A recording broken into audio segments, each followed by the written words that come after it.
नमस्कार, आपण पाहत आहात जनसेवा न्यूज. मी मुख्य संपादक गणेश जलवाड.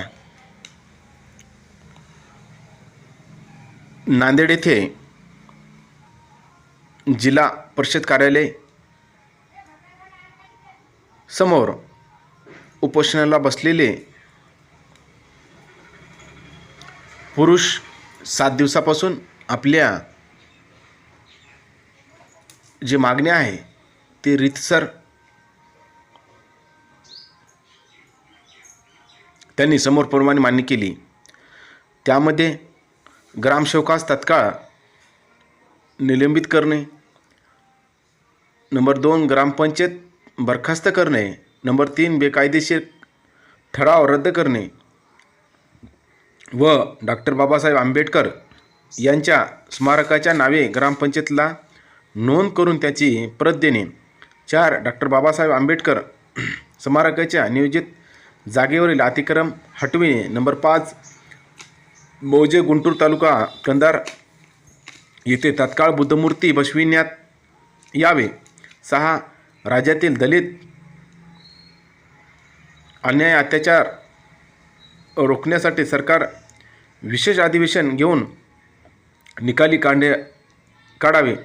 7 सामाजिक न्याय विभाग निधी इतरत्र व न वळविणे संबंधित विभागाच्या वितरित करण्यात यावा. 8 महिलावरील अन्याय अत्याचार रोखण्यास संबंधी विशेष कायदा अंमल आणण्यात यावा. मागण्या घेऊन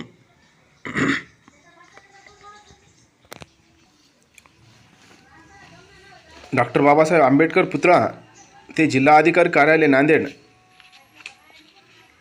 दलित मोर्चा आयोजन केले होते. या दलित मोर्चामध्ये केदार भाऊ जे की ऑल इंडिया पॅन्थर सेना चे राष्ट्रीय अध्यक्ष व जिल्हा नांदेडचे अध्यक्ष म्हणून माधव भालेराव यांच्या नेतृत्वाखाली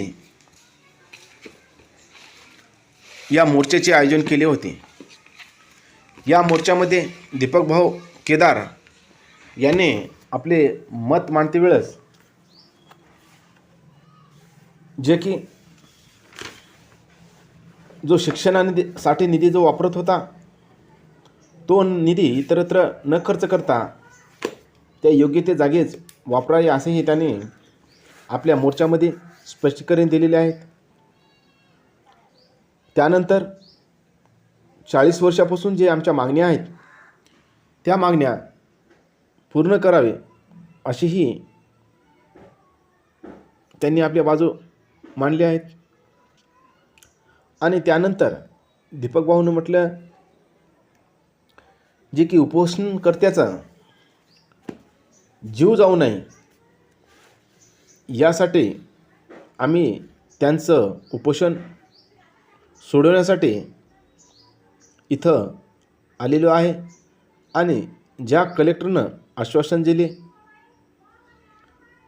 त्या कलेक्टरनं मागण्या पूर्ण करावे, अन्यथा या मागण्या जर पूर्ण न झाल्यास आम्ही आमच्या मार्गाने किंवा आमच्या विचाराने दुसरा मार्ग अवलंबा का असाही त्यांनी जनतेसमोर प्रश्न उपस्थित करून आपले शब्द विराम दिला. ते समोरप्रमाणे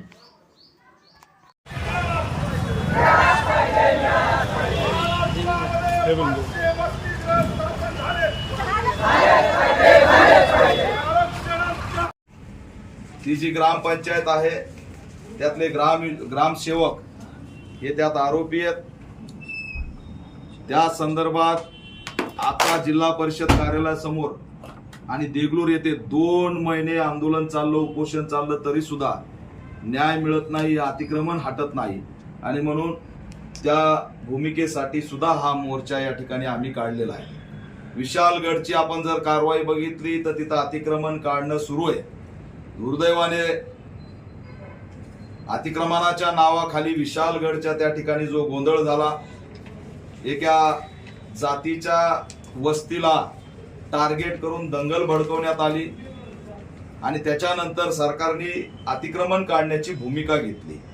पण गेल्या 20 वर्षापासून आमचा जो लढा आहे, आमची जी मागणी आहे, त्या मागणीकडे दुर्लक्ष झालेलं आहे. जर तुम्ही विशालगडावरील अतिक्रमण काढत असाल तर या देशातल्या आणि या राज्यातल्या बुद्ध लेण्यांवरती देवी देवतांचं अतिक्रमण झालेलं आहे, ते सुद्धा हटवलं पाहिजे. ही सुद्धा मागणी आम्ही यामध्ये घेतलेली आहे. जर गड किल्ले हे पुरातत्व खात्यामध्ये येतात तर लेण्या सुद्धा पुरातत्व खात्यात येतात आणि म्हणून पुरातत्व खात्याने सगळ्याच असणाऱ्या ऐतिहासिक ज्या वास्तू आहेत त्याच्यावरचं सगळं अतिक्रमण काढलं पाहिजे आणि त्यामध्ये बुद्ध लेणीचा सुद्धा समावेश आहे, हे त्यांनी विसरता कामा नये.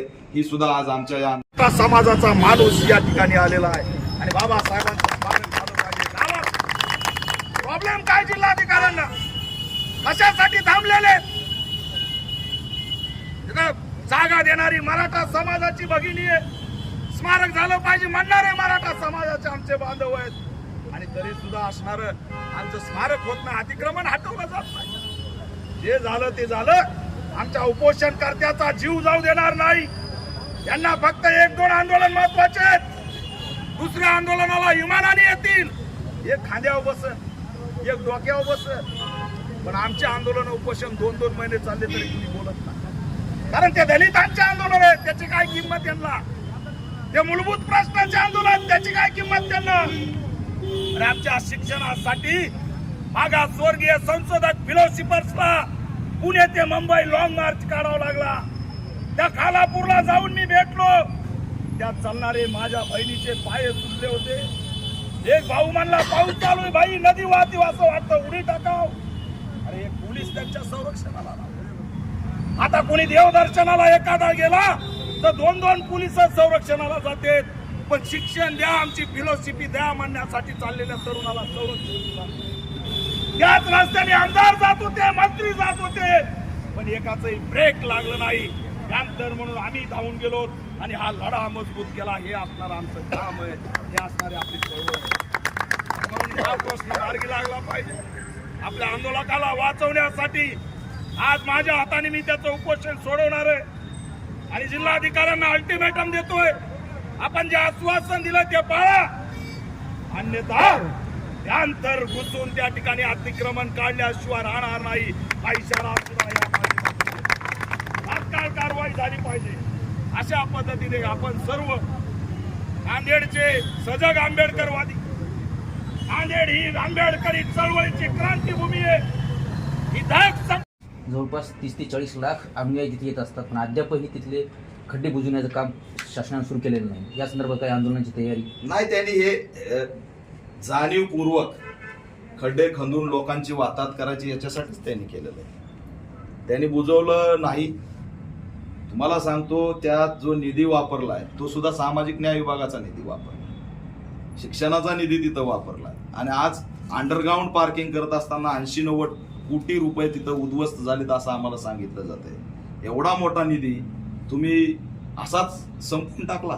त्यांना आमचा निधी संपवायचा आहे, आमची वाताहत करायची. आमचे जे गेल्या वेळेस त्या जागेवर कर्नाटकच्या जवळपास 1000 लोकांनी रॅली काढून धम्मदीक्षा घेतली, हे त्यांना पटत नाही. RSSला धर्मांतरित होत असलेले बौद्धांची चळवळ बंद पाडायची म्हणूनच असणार हे उत्खननाचा खेळ केलेला आहे आणि समितीमध्ये RSSचे लोक बसून आमचं असणार या ठिकाणी वाताहत सुरू केलेली. हे जनतेने ओळखलंय, आंबेडकरी समूहाने बौद्धांनी ओळखलंय. याचं उत्तर त्यांना दिल्याशिवाय ते राहणार नाहीत. एकदा उद्रेक झालाय, त्याने आताही वेळ गेलेला नाही. लवकरात लवकर ते बुजवावं, अन्यथा 14 तारखेला अनेक पडसाद उमटल्याशिवाय राहणार नाहीत, असं सुद्धा चित्र एकंदरीत आहे. पण ते बुजवलं गेलं नाही तर येणाऱ्या 30 ते 40 लाख अनुयायांची जी कुचंबना होईल याला जबाबदार कोण राहील? नाही, ते बुजवता येईल ना. 40 लाख लोक आले तर बुजवायला काय लागेल? एक मूठभर माती. त्यांना जसं बुजवणं होत, एक मूठ माती टाकली तरी बुजून जात आहे. आम्ही बुजवतो, पण बुजणार तिथं काही उभा राहणार नाही. उभा राहायचंय तर बाजूची 4.5 एकर जागा द्या आणि तिथं उभा करा. लाज वाटली पाहिजे यांना. सरदार वल्लभभाई पटेल यांचा पुतळा भव्य स्वरूपाचा किती दिवसात उभा केला. मुंबईचं इंदू मिलचं स्मारक आज 25-30 वर्ष झालं उभा राहत. बाबासाहेबांचं नाव घेतल्याशिवाय तुम्हाला मतं मिळत नाही. या लोकसभेच्या निवडणुकीत त्यांच्या लक्षात आलं की बाबासाहेबांचं नाव घेतलं नाही आणि संविधान बदलण्याची भाषा केली तर सत्ता जाऊ शकते. तर तुम्ही आता बाबासाहेबांचं नाव घ्यायला सुरुवात केली. पुण्याच्या झालेल्या अमित शहाच्या नेतृत्वातल्या सभेवरती बाबासाहेबांवरच भाषणं होते. बाबासाहेबांचं नाव घेतल्याशिवाय आता महायुती पुढे जाऊ शकत नाही आणि बाबासाहेबांचं हिंदू मिल मधलं स्मारक भिजत गोंगलं ठेवलंय. किती निवडणुका तुम्ही त्या स्मारकाच्या नावावर लढणार आहे? प्रत्येकाच्या अजेंड्यामध्ये हिंदू मिलचा स्मारकाचा जाहीरनामा आहे, पण तो पूर्ण करायचा कुणाच्याही अजेंड्यावरती नाही. आज परभणीत सुद्धा एक आंदोलन सुरू आहे. आम्ही सुद्धा आजच्या मोर्चामधली मागणी घेतलेली, हिंदू मिलचं स्मारक कधी करणार आहे? पण जाणीवपूर्वक एखादं काम काढायचं आणि 40-40 वर्ष रगडत ठेवायचं, म्हणजे पिढी पूर्ण गेली पाहिजे ते स्मारक बघायला. जमीन मिळवण्यासाठी 17 वर्ष. इथं 500 लोक रस्त्यावर उतरलेत. हा? तुम्ही बोला, तुम्हाला आदेश दिलेले काढायचे. सगळे वरून त्या ठिकाणी लढून लढून तुमच्यापर्यंत आलंय. तुम्ही त्यांना बोला, आम्हाला धारेव धरलं जातंय म्हणा. उद्या जर आमचं इथं आक्रमक भूमिका झाली तर मग आम्ही सोडणार नाही कुणाला. लक्षात ठेवा, आमचा माणूसच मेल्यावर काय करायचं? आज मी त्यांचं इथं उपोषण सोडायला आलोय, तुम्ही इथं येत नाही, दया दाखवत नाही, कोणी माया दाखवत नाही तुमचं डिपार्टमेंट. इथं मराठा समाजाने त्या ठिकाणी पाठिंबा दिलाय, दानपत्र दिलंय, त्याच्यात वाद नाही. एक माणूस कोणीतरी उठतो आणि जाती भूमिका घेतो, महाराष्ट्र वेटीस धरतो.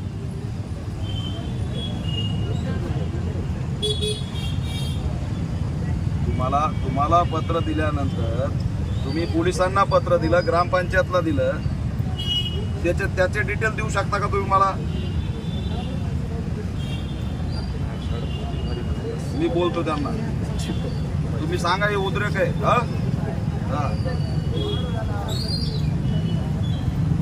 अहो आहे, पण माणसं मारायला लागलेत ना. एक माणूस तिथं 2 मजली घर बांधतोय, कुणाच्या बळावर बांधतोय? तुम्ही म्हणता ग्रामपंचायत ऐकत नाही, पोलिसांना पत्र दिलं हटवण्यासाठी. असं थोडीच चालतंय.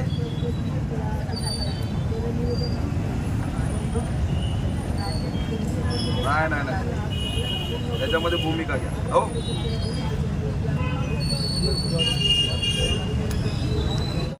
नांदेड येथे जिल्हा परिषद कार्यालयासमोर दापका या गावाचे अमरण उपोषणकर्ते वैभव धनवे यांचे उपोषण 7 दिवसापासून सुरू होते आणि ह्या उपोषणामध्ये यांचा जीव जाऊ नये आणि हे उपोषण सतत चालू राहू नये यासाठी ऑल इंडिया पॅन्थर सेनाचे राष्ट्रीय अध्यक्ष दीपक भाऊ केदार व नांदेड जिल्ह्याचे पॅन्थरचे अध्यक्ष